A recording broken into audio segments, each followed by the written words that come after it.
చిన్న సాక్ష్యం చెప్తాను. సాక్ష్యం ఏంటంటే, నిన్నటి దినం మేము పెళ్ళికి వెళ్ళాం. ఉదయం ఏమో 7 గంటల నుండి 10 గంటల వరకు సేవకులు కూడిక, ఆ తర్వాత మధ్యాహ్నం మ్యారేజ్ అనమాట. అయితే చిలకలూరుపేట తెలుసుగా, చిలకలూరుపేట అక్కడికి వెళ్ళాము. దేవుడి దయ వల్ల ఉదయం ప్రయాణం అంతా బాగా జరిగింది. సేవకులు కూడికలో ఉన్నాము, మధ్యాహ్నం పెళ్ళి కూడా చూసుకున్నాము. ఇక అక్కడ నుండి పెళ్ళి దగ్గర నుండి 3ంటికి చర్చి దగ్గరికి వచ్చాం. బస్కేపురం తెలుసు కదా, అబ్రహాం పాష గారు వాళ్ళ చర్చి దగ్గరికి వచ్చాము. 1 గంట రెస్ట్ తీసుకొని, ఎండ బాగుంది కదా, ఎండకు ప్రయాణం ఎదురెండకు చేయలేమని చెప్పి 1 గంట రెస్ట్ తీసుకొని వద్దామని అక్కడ ఉన్నాము. అక్కడ మధ్యాహ్నం చల్లబడేదారు 5 గంటల వరకు అక్కడే ఉన్నాం. 5 గంటల తర్వాత బయలుదేరాము. నిదానంగా వస్తాం కదా, మేము చాలా నిదానంగా వస్తాం. 2 గంటల ప్రయాణం మాకు 4-5 గంటలు పట్టింది, అంత నిదానంగా వస్తాం. అట్లా వస్తూ ఉన్నాము. మేము ఏదో ఊరు సేవల్యపురమా ఇంకొక ఊరు ఉంది కదా, ఆ ఒక ఊరికి వచ్చినాక మన అశోక్ బాబు ఫోన్ చేశాడు. ఎక్కడ దాకా వచ్చారక్క, ఏందక్క, చర్చి దగ్గరికి వెళ్తే మీరు లేరని చెప్పారు విజయ్, ఇట్లా సంగతి, నేను వద్దాం అనుకుంటున్నాను, మీరు కూడా వస్తున్నారు కదా అని అడిగితే చెప్పాను. అయిపోయింది. తర్వాత అడ్డ రోడ్డుకి వచ్చాము. అడ్డ రోడ్ నుండి ఇక వస్తూ ఉంటే అడ్డ రోడ్డుకి ఫస్ట్ ఒక ఊరు వస్తుంది కదా, ఆ ఊరు పేరు తెలియదు కానీ ఆ ఊరిలో ఆంజనేయుల స్తంభం పెద్దది ఉంటుంది. ఇటువైపు కుడి చేతి వైపు గుడి కూడా ఉంటుంది. అక్కడ ఆ గుడి దాటి కొంచెం ముందుకు వచ్చినాక ఒక చర్చి ఉంటుంది. ఆ చర్చి సాయిలో రోడ్డు డ్యామేజ్ అయ్యింది కామాల.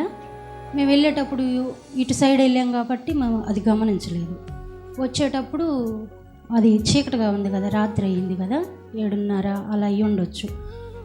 అక్కడికి వచ్చాము. అక్కడికి వచ్చాక అక్కడ రోడ్డు అంతా డ్యామేజ్ అయ్యి ఉంది. కంకర అదంతా పైన ఉంది. నిదానంగానే వస్తున్నాం కదా, అది డ్యామేజ్ అయ్యింది కదా, మా బండి ఇట్లా వస్తే జారింది. బండి వెనక చక్రం జారింది. జారగానే నేను వెనక కూర్చున్నా. మన బండి కొత్త బండి హైట్ ఉంటుంది కదా, వెనక కూర్చున్నాను. ఎట్లా పడ్డానో నాకే తెలీదు. పాష గారు జారగానే ఆయన పడ్డాడు, నేను అటు ఇటు కాలేసి కూర్చున్నాను. అక్కడ నుంచి ఎట్లా పడ్డాను, నేను లేక ఎట్లా ఉన్నానంటే, బండి ఇట్ట కదా ఉంది, నేను దానికి ఎదురు ఎలికలుగా పడుకొని ఉన్నా. అంటే ఇక్కడి నుంచి పాష నన్ను దాటి అవతలకి ఎగిరి పడ్డాను. ఎలికలుగా ఇట్లా ఉన్నా. పడినప్పుడు ఎలికలుగా సడన్గా అట్లా పడిపోయాను. ఎట్ట పడ్డామో తెలీదు.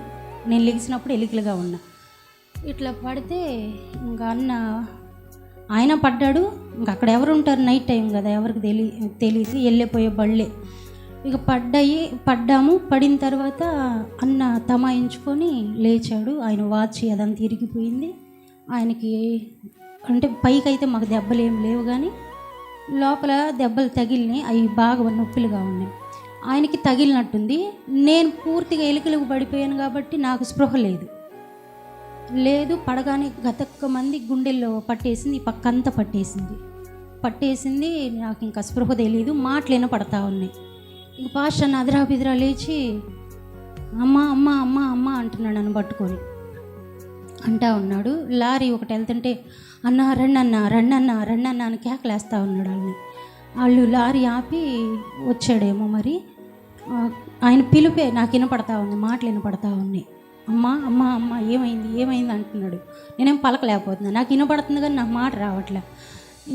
ఈ ఊపిరి పట్టేసింది, ఇవన్నీ పక్కలన్నీ పట్టేసి. నా తర్వాత ఏమైందని 2 చేతులు రెక్కల కింద వేసి లేపుతా ఉన్నాడు. లేపుతుంటే ఏం కాలేదులే అని తల ఊపుతా ఉన్నాను. ఏం కాలేదులే అని ఇట్ట అంటున్నా, మాట రావట్లే.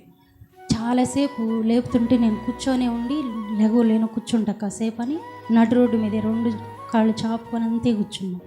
ఈయనేమో నా వెనక నిలబడి ఉన్నాడు. ఆ లారీ వాళ్ళకి తర్వాత కొన్ని బళ్ళు ఆగినట్టున్నాయి.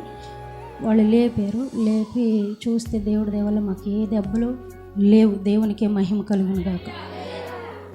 ఏ దెబ్బలు లేవు. పైకి అసలు ఒక్క రక్తపు బొట్టు కానీ మాకు అసలు ఏమి లేదు. కాకపోతే జంప్ చేసి 2 గంతులు వేసి అవతలకు పడ్డా. అసలు దేవుని మహాకృప ఏంది. ఈరోజు అదే భక్తుడు ఒక పాట రాశాడు కదా, మేలు చేయకుండా నువ్వు ఉండలేవు, ఆరాధించకుండా మేము ఉండలేమని. ఇంకా నేను ఈరోజు దేవుణ్ణి ఆరాధించే కృప నిజంగా ఆయన మేలు చేస్తూనే ఉంటాడు. ఈ సాక్ష్యం మీరు వినాలనో లేదో అయ్యో పాపం అనుకోవాలని కాదు, కానీ నిజంగా రాత్రి జరిగిన సన్నివేశానికి ఊరక మన ఊర్లో అమ్మాయి స్కూటీ తగిలితోనే చనిపోయింది కదా. అసలు 3 గంతులు వేసి నా బరువుకి నేను 3 గంతులు వేసి అవతలకు పడ్డాను అంటే బ్రతకటం అసాధ్యం. అది నేను ఎలికలుగా పడ్డా రోడ్డు మీద, అది తారు రోడ్డు. ఏది తగిలినా నిన్నటి దినం ఇద్దరం ఇదైపోయేవాడు. కొన్ని మూసుకొని ఉన్నాను, ఇట్టి అంటున్నా. తీరా పక్కకు తీసుకొచ్చారు, పక్కన కూర్చోబెట్టారు. చాలాసేపు కూర్చున్నాం. ఆ ఊరోళ్ళు కొంతమంది వచ్చి మొన్నే ఒక కారు కూడా అట్లాగే డ్యామేజ్ అయిందండి, ఒక స్కూటీ అయితే పొలాల్లోకి వెళ్ళిపోయింది, ఇక్కడ ఇట్లాంటివి జరుగుతున్నాయి అది ఇదని చెప్పారు. ఇక మేము అక్కడే ఉంటే రండి గుడి దగ్గర కూర్చుందిరని పిలిచారు వాళ్ళు. ఆ ఊరోళ్ళు వస్తే పర్వాలేదు అయ్యా, దెబ్బలేం తగలలేదు కదా, చిన్నగా వెళ్తాం, చాలా దూరం వెళ్ళాలి అని చెప్పి మెల్లిగా బండి స్టార్ట్ చేసి ముందుకు వచ్చి మళ్ళీ బండి ఆపి ఇద్దరం బండి దగ్గర నుంచొని ప్రార్థన చేసుకొని వచ్చాము. దేవుడి దయ వల్ల ప్రయాణం అంతట్లో దేవుడు క్షేమంగా నడిపించాడు. ఆ తర్వాత నాకు ఈ చెయ్యి పని చేయట్లేదు, ఇది వాసినట్టుంది, ఇది కదలటం లేదు. ఇదిగో శారీ కట్టుకోవడానికి కూడా రాక పిన్ని పైన పెట్టి ఈ చేత్తో దీనికి గుచ్చాను అనమాట. కొంచెం బాగా ఇబ్బందిగా ఉంది. డొక్కుల కాడ ఇక్కడ పట్టేసినట్టుంది. అక్కడ నుండి వస్తా ఒక హాస్పిటల్ ఆర్ఎంపీ కనపడితే ఇంజెక్షన్ చేయించుకొని కొన్ని ట్యాబ్లెట్స్ తీసుకొని, అంటే మమ్మల్ని చూడక నేను పడ్డారా అంటున్నాడు. అంటే పడ్డ వాళ్ళందరూ హాస్పిటల్కే వస్తారంట. అది ఫస్ట్ ఉండిద్ది. సేవల్యపురము ఏ ఊరు అక్కడికి వచ్చాం. ఇక ఆయన చూసి ఏందండి పడ్డారా అన్నాడు. అవునంటే 2 ఇంజెక్షన్లు చేశాడు, ట్యాబ్లెట్స్ ఇచ్చాడు. పాష గారు అయితే ట్యాబ్లెట్లు కానీ ఇంజెక్షన్ కానీ ఏం చేయించుకోవాలి, బాగానే ఉందంటున్నాడు. కానీ లోపల అంటే బరువు మనుషులం కాబట్టి లోపలే ఒత్తుకొని ఉన్నాయి, గాయాలైతే